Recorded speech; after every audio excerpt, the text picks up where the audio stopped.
আমি আমার সকল বিবাহিত বোনদের উদ্দেশ্যে বলতে চাই একটা কথাই, যে আপনারা আপনাদের স্বামীদেরকে সবসময় সুখে রাখুন, খুশিতে রাখুন।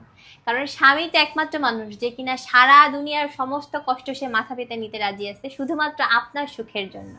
আপনার সুখের জন্য কিন্তু স্বামী ছাড়া এত কষ্ট দুনিয়াতে আর কেউ করবে না, কখনোই করবে না। তাই আপনাদের সকলের উদ্দেশ্যে বলতে চাই, বিবাহিত বোনরা আপনাদের স্বামীদের সবসময় সুখে রাখুন। তারা যা বলে শুনুন, তাদেরকেও কথা বলার স্পেস দেন। হ্যাঁ এখন তুমি ঠিক অনেকেই বলছো। চুপ করো একদম।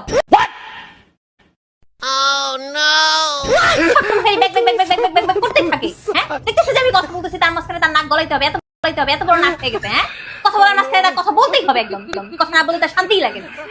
যাই হোক বোনেরা, আমি যেটা বলতেছিলাম যে স্বামীদেরকে কথা বলার স্পেস আসলে অবশ্যই দিতে হবে। স্বামীকে সবসময় সুখে রাখতে হবে, তাদেরকে সম্মান দিতে হবে, এটা হচ্ছে মেইন একটা কথা।